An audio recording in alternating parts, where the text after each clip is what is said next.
کیا آپ جانتے ہیں کہ بیٹھ کر نماز ادا کرنے کے پیچھے ایک ایسا راز ہے جس سے آج بھی اکثریت ناواقف ہے؟ بعض لوگ سمجھتے ہیں کہ بیٹھ کر نماز پڑھنا شاید باعث قلت رزق یا کم درجے کی عبادت ہے، لیکن کیا واقعی ایسا ہے؟ حقیقت تو یہ ہے کہ نبی کریم صلی اللہ علیہ وآلہ وسلم نے ارشاد فرمایا کہ جو بزرگ یا نوجوان کسی جسمانی کمزوری یا بیماری کی وجہ سے کھڑے ہو کر نماز ادا نہ کر سکے اور بیٹھ کر نماز پڑھے تو اللہ تعالیٰ ان کے گھروں پر 3 خاص انعامات نازل فرماتا ہے۔ بسم اللہ الرحمن الرحیم۔ السلام علیکم محترم ناظرین، فقر اور تنگ دستی دور ہو جاتی ہے، رحمت اور سکون نازل ہوتا ہے اور اس کے گناہ ایسے معاف ہوتے ہیں جیسے کبھی تھے ہی نہیں۔ دین اسلام میں نماز کا تعلق نیت، اخلاص اور استطاعت سے ہے، ظاہری حالت سے نہیں۔ اگر کوئی بیماری، بڑھاپے یا کمزوری کی وجہ سے کھڑے ہو کر نماز ادا نہیں کر سکتا تو وہ بیٹھ کر نماز ادا کرے۔ اگر بیٹھنا بھی ممکن نہ ہو تو لیٹ کر ادا کرے۔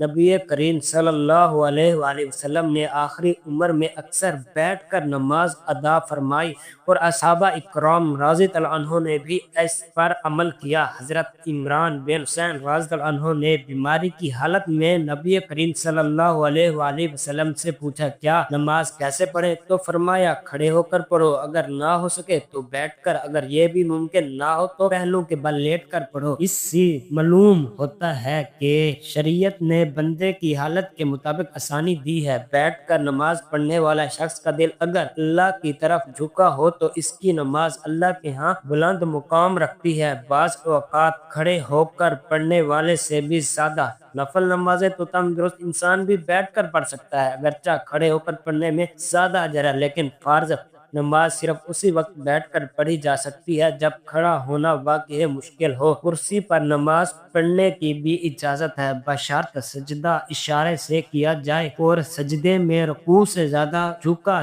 جائے۔ نبی کریم صلی اللہ علیہ وآلہ وسلم نے اپنی بیماری میں بھی نماز کو نہیں چھوڑا، بلکہ جس حالت میں ممکن تھا اس حالت میں ادا فرمائی۔ حضرت عائشہ رضی اللہ عنہا فرماتی ہیں کہ آپ بیٹھ کر قرآن کی تلاوت کرتے اور جب تھوڑا سا حصہ باقی رہ جاتا تو کھڑے ہو جاتے، وہ آیات کھڑے ہو کر پڑھتے، پھر رکوع اور سجدہ کرتے۔ اس سے ثابت ہوتا ہے کہ عبادت میں اصل چیز دل کی حاضری، اخلاص اور استقامت ہے۔ اللہ تعالیٰ بندے کے جھکنے سے زیادہ اس کے دل کے جھکاؤ کو دیکھتا ہے، اسی لیے جو شخص مجبوری کے تحت بیٹھ کر نماز پڑھ رہا ہے اسے حقیر نہ سمجھا جائے بلکہ اس کے اخلاص کی قدر کی جائے۔ بیٹھ کر نماز پڑھنا نہ صرف جائز ہے بلکہ نبی کریم صلی اللہ علیہ وآلہ وسلم نے خود بیماری کی حالت میں ایسا کیا اور صحابہ اکرام نے دیکھا کہ محبوب خدا کمزوری کے باوجود اللہ کے حضور جھکنے میں کوئی کمی نہ آنے دیتے تھے۔ یہی سبق ہمارے لیے بھی ہے۔